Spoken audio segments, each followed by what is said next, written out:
What is the oldest thing in your room? Well, what is the oldest thing in my room? Definitely the oldest thing in my room has to be my records.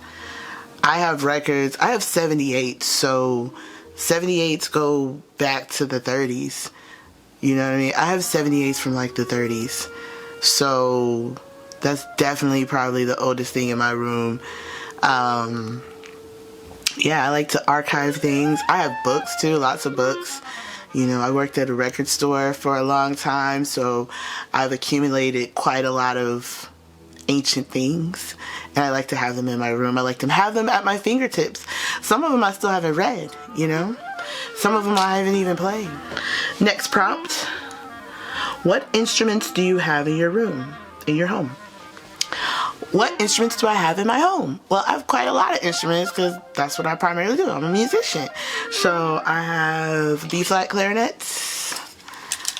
Just B-flat clarinets, my baby. You know, we've been friends for a very, very long time, me and the clarinet. Like, best of friends. Has not steered me wrong, for real. But I also have a G clarinet. This is a little different. Now the G clarinet, they use this like in Turkish music and stuff. You can definitely get a lot more different tones. You know, like, you know, a lot more different kind of tones on it. It's a different class. I just got it too, so I'm still experimenting with it.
So that's your G clarinet. As you can see, I kind of get lost in the zone with the G clarinet. It's a little longer than the B flat, you know, but the fingering system is all different. So yeah, it's a totally different fingering system than the G clarinet, the B flat clarinet. And then I also have bass clarinet. Gotta have that bass. This is bass clarinet, love it. And of course I have keyboards. I got a couple keyboards, some MIDI keyboards. I got, you know, I got a little studio in the other room. I made a studio in my house, so yeah. Which probably goes to this next prompt, which is, what has playing music helped you with the most during COVID times? Oh my goodness. If I didn't have music, I don't think I would be able to get through this time. This has been really, really, really rough. You know, like, most of the time I'm in isolation. You know, like, I just work from home.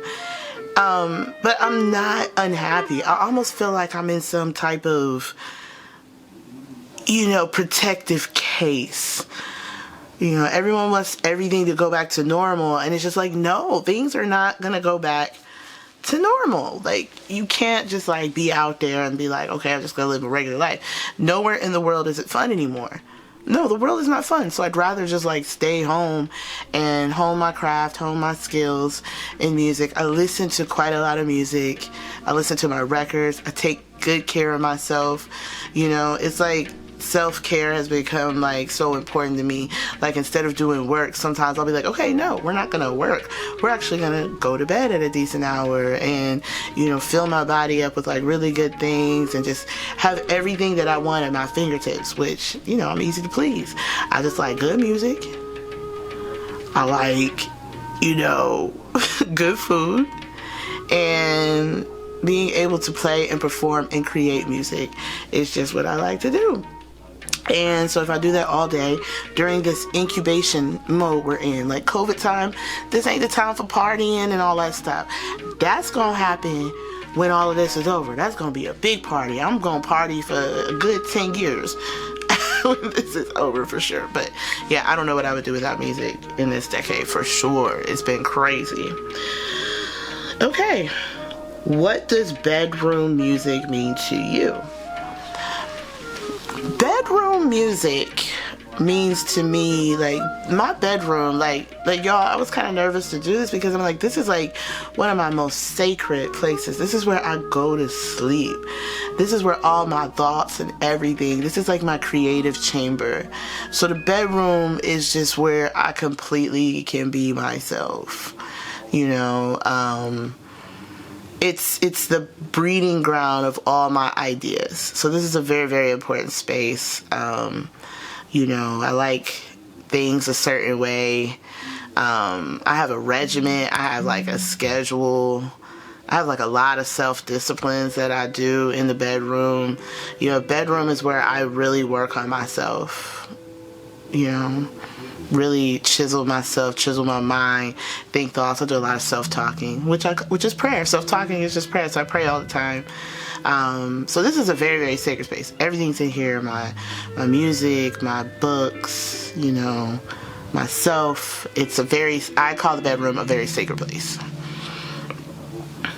What do you play? Let's see. What does baby making music mean to you?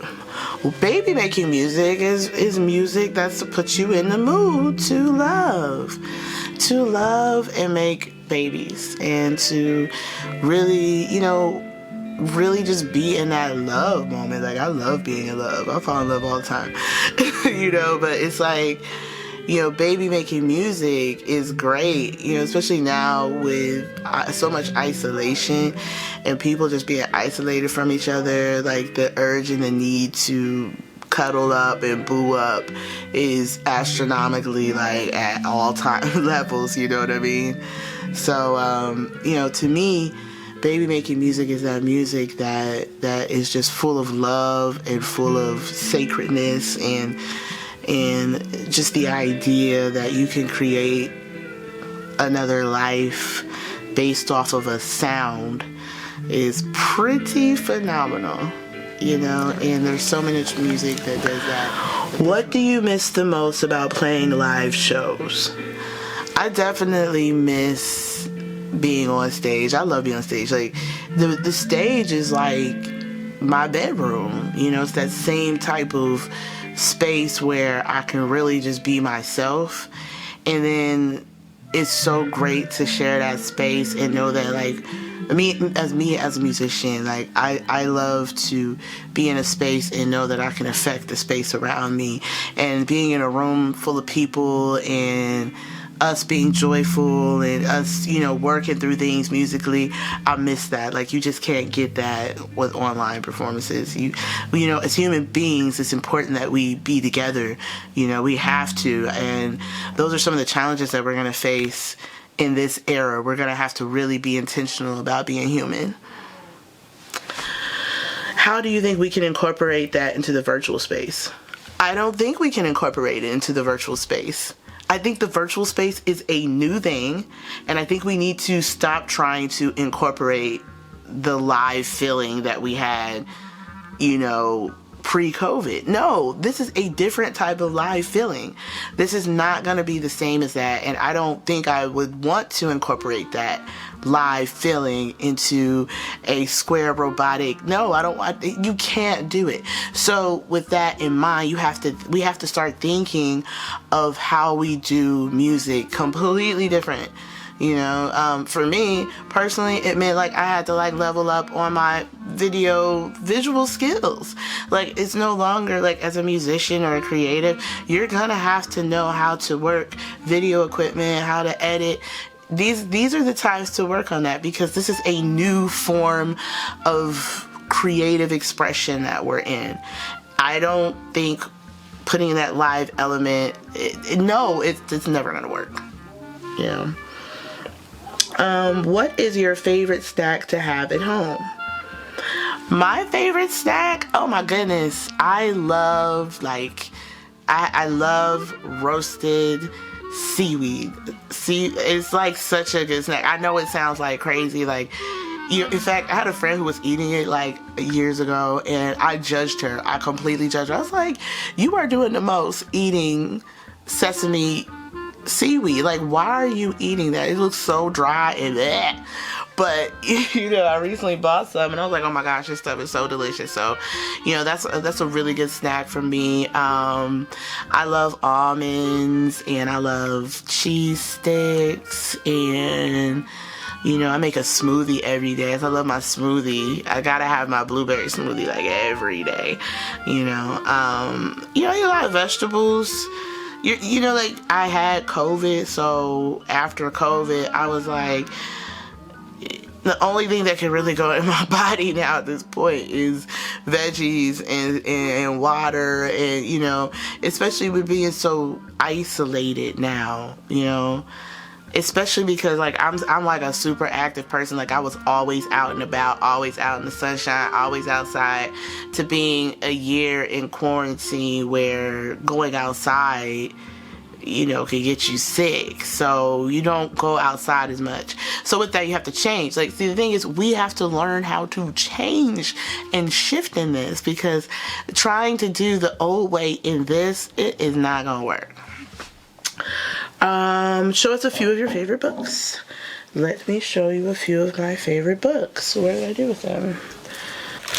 Thanks, guys. I had to switch cameras because, like, my camera ran out of battery, didn't charge the battery, so we're gonna use my phone for the rest of the video. So, my favorite books. What are some of my favorite books? Well, these books, I have to keep them in plastic because I have worn them out. These are two of my favorite books by the same author, Leroy. Yeah, they're falling apart. To me, I always think that books that are falling apart is a good sign to me I'm reading it. I'm hard on books. I am. But yeah, this is Black Music. This is Blues People by Leroy Jones, aka Amiri Baraka. And this is Black Music. I don't know what I did with the cover. But these two are essential books.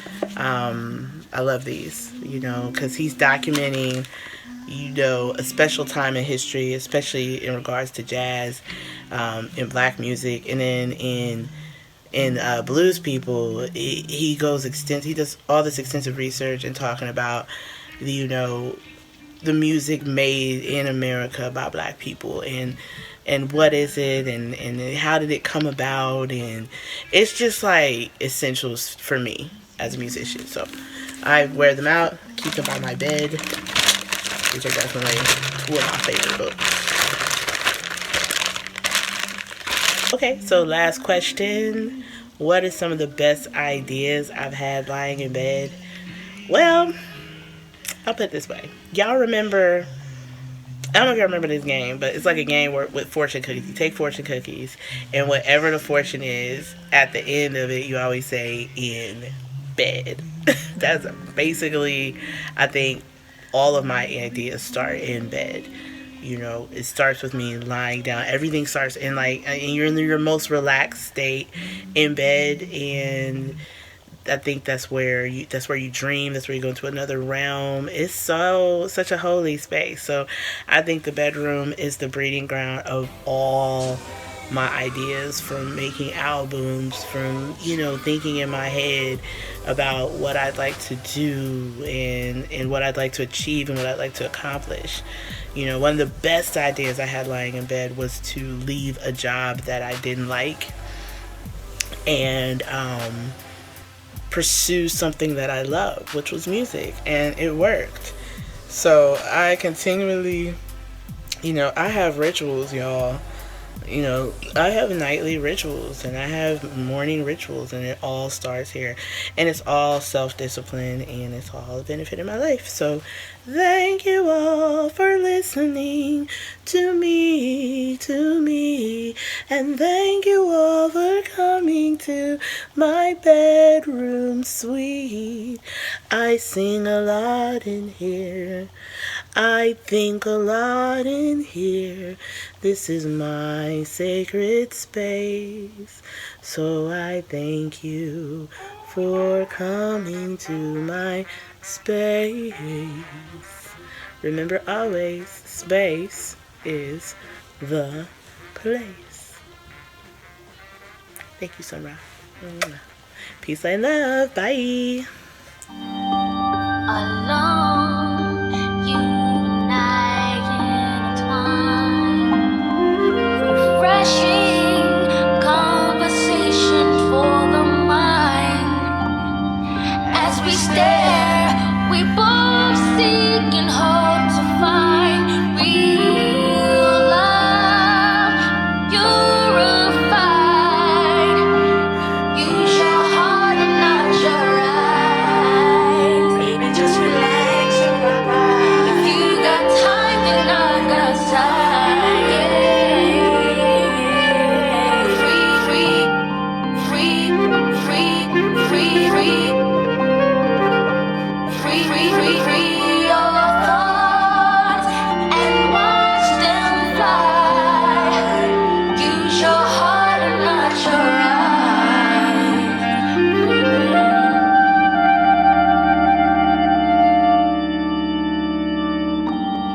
I sigh as I watch you sleep. So easily I did things I never dare. I say to myself, I'm glad that we share real love, purified. Oh, use your heart and not your eyes. Just relax, baby. You got time, you know I got time. You got time, then I got time. And watch them fly. Use your heart and not your